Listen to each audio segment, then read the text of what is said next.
Peristiwa tindakan tidak pantas yang terjadi di salah satu rumah ibadah di Bandar Lampung mengingatkan pentingnya rasa aman bagi setiap jemaah, terutama perempuan saat beribadah. Lalu bagaimana cara kita memastikan rumah ibadah menjadi ruang yang aman dan nyaman bagi semua, serta apa langkah yang perlu dilakukan untuk mencegah kekerasan terhadap perempuan di ruang publik dan ruang ibadah.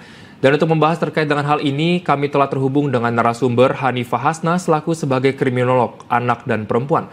Baik, selamat sore Bu Hanifah. Selamat sore Mas Reva. Baik Bu Hanifah, kita langsung saja Bu ya terkait dengan ini, kasus yang sedang terjadi. Rumah ibadah ini sebenarnya seharusnya menjadi tempat yang paling aman bagi siapapun Bu, termasuk perempuan. Dan dari sudut pandang kriminologi, apa yang sebenarnya membuat kasus-kasus pelanggaran atau tindakan tidak pantas ini bisa terjadi di ruang yang seharusnya sakral? Seperti ini Bu. Baik, secara kriminologis, keamanan itu bukan bawaan dari tempat, tetapi hasil dari fungsi sosial yang hidup.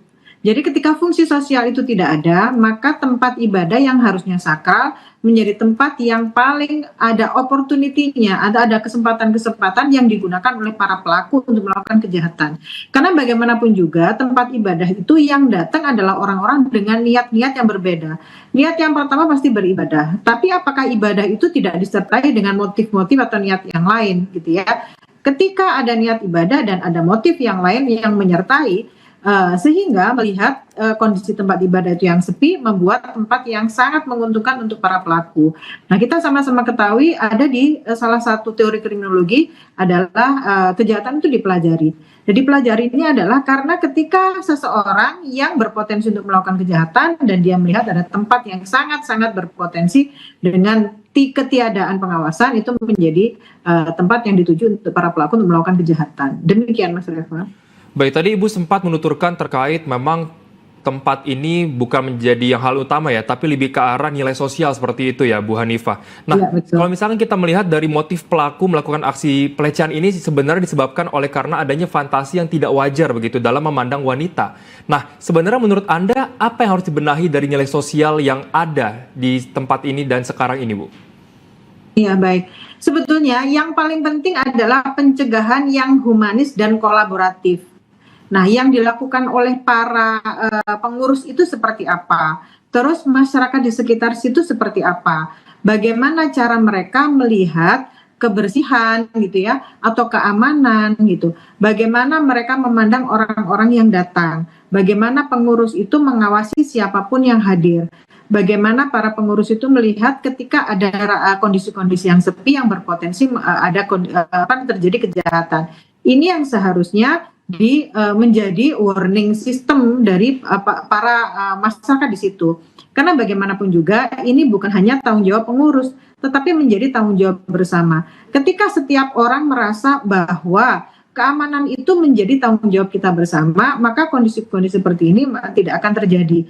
Kalau kita menarik dari korban, ketika seorang korban itu mendatangi rumah ibadah dengan tujuan untuk melakukan ibadah di tempat yang sangat aman, tetapi dia juga tetap harus mengetahui kondisi-kondisi saat ini tidak memberikan peluang terhadap pelaku kejahatan untuk melakukan kejahatan di tempat yang dianggap sepi. Dan ini menjadi peluang sekali untuk pelaku kejahatan itu melakukan hal-hal yang tidak diinginkan. Kalau saya lihat ini bukan hanya masalah penyimpangan seksual, tapi di sini juga disertai dengan kekerasan fisik. Nah, kekerasan fisik ini kan tujuannya untuk melemahkan korban. Ketika ada kondisi yang dilakukan oleh pelaku untuk melemahkan korban, berarti ada kondisi yang sudah dipersiapkan bahwa kejahatan ini bukan kejahatan impulsif, tapi kejahatan yang sudah direncanakan dan pelaku sudah mengawasi atau melakukan pengawasan beberapa hari sehingga dia tahu kapan saat yang sepi dan dia tahu siapa korbannya. Ya. Baik, mungkin untuk pertanyaan terakhir Bu, singkat saja terkait dengan adanya kasus yang sudah menimpa di Bandar Lampung ini, sebenarnya bagaimana pada akhirnya cara kita untuk bisa menciptakan lingkungan ibadah yang aman dan juga ramah bagi perempuan agar mereka tidak takut untuk beribadah datang sendirian begitu Bu? Singkat saja. Baik, sebetulnya yang kita harus pahami adalah jangan membebani perempuan untuk menjadi hati-hati, tetapi bagaimana masyarakat mensupport semua orang menjadi aman, sehingga siapapun bisa beribadah dengan tenang. Dan yang harus kita lakukan agar aman adalah yang pertama adalah mendesain. Kan yang selama ini kita ketahui tempat ibadah perempuan itu tempatnya lebih cenderung tersembunyi, di belakang sekali, dan akses untuk keluar atau mencari pertolongan itu susah. Kalau kondisinya seperti ini berarti ketika melakukan pembangunan harus melibatkan perempuan agar dia bisa merasakan ketika ada kejahatan dia harus lari kemana. Penempatan CCTV juga harus dipertimbangkan. Karena bagaimanapun juga CCTV itu tugasnya bukan menangkap, tapi memberi warning kepada seseorang atau siapapun yang akan melakukan kejahatan, dan dia tidak akan melakukan kejahatan. Lalu budaya untuk melapor, jangan sampai yang melapor itu justru mendapatkan stigma negatif.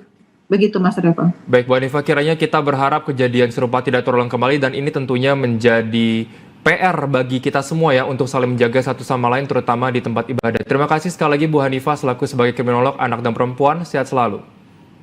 Terima kasih Mas Revo.